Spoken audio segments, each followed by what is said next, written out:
What's the story, everybody? This is Jonathan from Team ChainBlock coming at you with yet another deck profile. But as always, before I get into it, please like, comment and subscribe. We're very close to that 500 subs mark and we really appreciate everyone who's helped us get in there.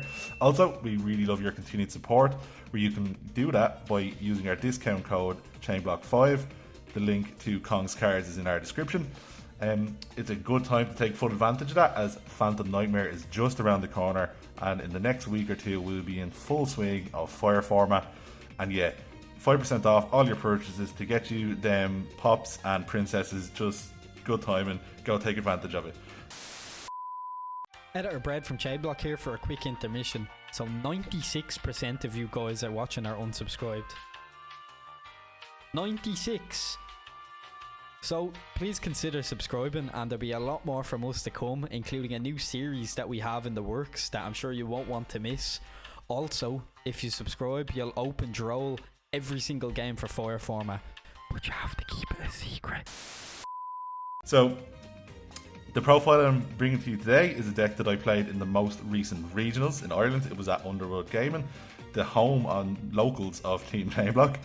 So yeah, shout out to Jack and Ian. They both got top 8 out of the 8 was playing. 2 came top 8, which is great. We all had a great time. We all played really well, and having fun is the main thing. The deck that I chose to play, which was shown out, which was probably the most popular deck at the event, surprisingly, was Kashtira. Mostly to do, I'd say, with the release of this guy, the tree, Kashtira Unicorn. The deck has arguably been the best deck for the last month, and it's not hard to see why. There's been some extra deck spice and some more goo released where people have been taking advantage of a little Cyber's package. This is a go second list which I used. It performed really well, but yeah, let's get straight into it. So yeah, 3 Unicorn and 3 Fenrir. Unicorn without question is your best starter. Fenrir is just after that, but ideally you open up Unicorn, it gets you a Kashtira spell if you haven't opened it, and then you summon Fenrir via that, whatever you search, Bert or Kashtiosis, and Fenrir will get you 2 Rise Heart to extend your plays further. Rise Heart banishes a Kashtira card to recur some advantage for you via banishing Kashtiosis. I'm only playing 2 Rise Heart as in testing playing 3. I just saw it constantly, but I was very happy with that. That wasn't an issue at all.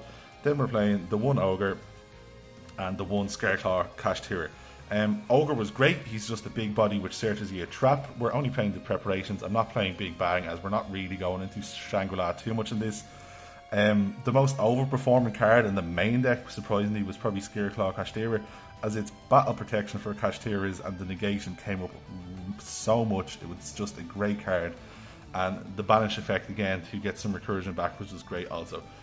For the Kashtira spell and traps, we're playing 3 Pressure Planet, 3 Bert, 2 Theosis, and 1 Prep. So Planet is just insane. I believe it's getting a reprint soon. Its effect to obviously search a Kashtira and activation is just great. You always want to see it in your opening hand. Its effect that it gives all Kashtira monsters 100 for every different attribute on the field is just insane. That helps you get over so many things. Bert, you always want to see it in your open hand as well. It's usually the card you send off Unicorn. If not, whatever you open, you'll search either Theosis or Bert. It lets you normal summon a level 7. It lets you special summon a Kashtira monster that is banished or in your GY. And then Kashtiosis lets you special summon a Kashtira monster from your deck that is different to an attribute to the one you target and control. Prep is a really good card, allowing you to special summon a Kashtira monster that is banished or in your hand for some nice interruption in your opponent's standby phase 2. It can also rip a card from your opponent's hand, and yeah, I'm not playing the Big Bang as I said, but this is the Kashtira package. Pretty standard, bar I'd say the 2 Rise Heart. But yeah, it performed really well. Then, most of it, the rest of the deck is pretty much non-engine. We're playing 3 Ash Blossom. It just generically hits a lot of decks. And then 3 Dimension Shifter. So surprisingly enough, I think I played 3 Kashtira mirror matches. As I said, I think it was probably the most represented deck at the event. Again, surprisingly, I didn't play any Fire King matchups, so I ended up siding out Shifter quite a lot. But the games that I did draw it in, that obviously weren't mirror matches, it kills games. Such a good card, very toxic. Then, as I said, it's a go on second list, so we're playing 3 Lava Golem, and just to go in with that, 3 Dark Hole. So looking back at it, the only thing that I would probably do, again, even though it's a go second list, if Lava Golem was in the side deck, this deck probably would have performed a lot better. There was a lot of fear going into Fire format that mainly playing Dark Hole wasn't super good, but in testing with a certain Callum, shout out Team ChainBlock's leader, he's playing a deck that sums Gen or Ken to my side of the field, and it just gave me the realization that if anyone plays anything that puts anything on my side of the field, that makes life really difficult. So that's why I chose to play Dark Hole, just in case, as opposed to Raigeki. So we'll get into some more non-engine. Again, for the Fire King matchup, I played 2 Cosmic as opposed to what I was originally testing up until the day beforehand, Lightning Storm. Whenever I drew Raigeki, I would have liked to have the original Lightning Storm in, but there was no way that I could have known that I just wouldn't have played a single Fire King. But yeah, 2 Cosmic Cyclone, it done well. 2 Triple Tactics Trust to go into Terraforming to get your spell, or Duster for going second, or Tactics Talents. So all these cards done their job, they've done very well. The last target for a bit of funny tech is Sacred Sword of the 7 stars. Now people might notice this from Dragon Ruler format.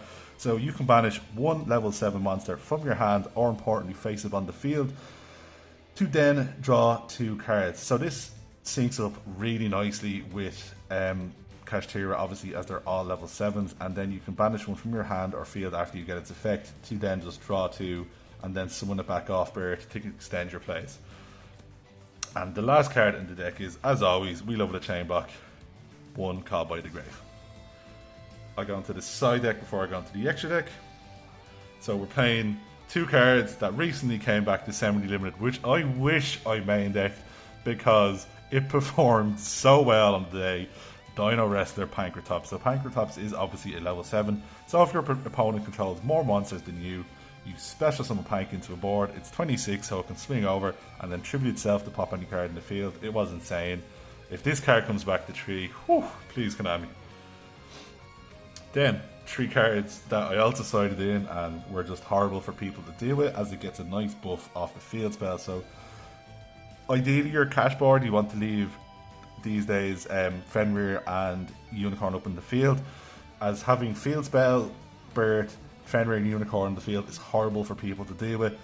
But if you special summon Rise Heart, you then have you still can get away with that with having your normal summon, but being locked into XYZs. So you just normal summon down a Vanity's Fiend, and it's at 27 due to the field spell, and it's just very horrible for your opponent to deal with. Next, we're playing 3 Droll. Droll does conflict a little bit with Dimension Shifter, but the games that I drew Droll, that wasn't an issue, and it's just to hit them heavy combo decks. Now, 3 cards that we love at Team ChainBlock, which I was convinced into playing. I only sided it in once, but funnily enough, the game I sided it into, I seen it in my opening hand going second, and it won me the game. Was 3 No Material. So what No Material does is it targets a card on the field, a monster on your opponent's field, and that monster cannot be used for fusion, synchro, XYZ, or link material, or attributed. So essentially they are just stuck with this card, and if it's like one of their starters and they need it off the field, that's just very awkward for them. Now, the next card we're playing is 3 Gravekeeper's Inscription. I was really afraid of playing Labyrinth. This deck doesn't have the best matchup on it, but more importantly, I myself don't have the best matchup against Labyrinth. It's just one of them things. And a funny card which goes against them really well is Gravekeeper's Inscriptions. Never played Labyrinth, never sided it in, but the idea was there and the idea was good. Next, the last card in the extra deck is the one-off evenly match that you could search off Trust for going second, and again, it was mainly to go against Labyrinth. That's it for the side deck. Let's go into the extra deck. Now, we're playing only the one Shangri-La. I only went into this card twice. It was okay. Again, the most ideal cash board is, the way the deck is developed, is just leaving Unicorn and Fenrir up in the field. Shangri-La is a good card, but it's not integral to your end board anymore, funny enough. Then we're playing one Harmonizer Magician. Harmonizer Magician is, Harmonizer Grandiel is just a really good card to quick effect steal a card out of your opponent's GUI. I played against two Terrellums players, and this card came in clutch to yank what they were going to shuffle in. And it also has an effect where anything that is attached to it, it gains the attribute. So this card can be counted as 3 attributes, which then buffs all your monsters via the Kashtira field spell. We're playing one Big Eye to steal, one Red Eyes Flare Metal Dragon to burn. This card won me a game. One Mecha Phantom Beast Draco Sack for the Cybers package, which I'll show you now and explain. One Dark Arm the pop. Card was great, got rid of a load of pesky cards. One Star Slayer Typhon and one Zeus. I didn't go into Zeus once, as you kind of want to leave your field spell Bird on the field, so wiping off everything off the field isn't ideal for you, but Zeus is Zeus, so you got to play it. I did only summon Typhon once, but he won me a game. Then we're playing the one Bar on the Floor, as we're playing a bunch of level 7s and one level 3 tuner in Ash Blossom. Now, the Cybers package, which is kind of giving this deck a little bit extra, is 2 Link Spider, 1 G Golem Crystal Heart, and then the 1 Decode Talker Heat Soul. So the theory with this is you summon Mecha Phantom Beast Draco Sack. You can do this before you were locked into XYZs. You then use its effect to summon 2 tokens on your side of the field, go into Link Spider twice, then link away into G Golem Crystal Heart, bring back a Link Spider with this card's effect, and then go into a Heat Soul. I also included the extra tech of playing Access Code Talker. Never summoned it, but the idea was there to, as when you go through this line to go into the Heat Soul, you would actually also have the Phantom Beast Draco Sack left on the field. Then you're playing one SP Little Knight because it's the best extra deck card of the format, and yeah, you just gotta play it. So that's it, guys. That is the deck that I took to the UnderWorld Gaming Regionals. Played really well, the deck performed well, it was really fun, had a great day. Again, shout out to Jack and Ian for topping. And that's it, guys. See ya. Stay tuned for more topping deck profiles.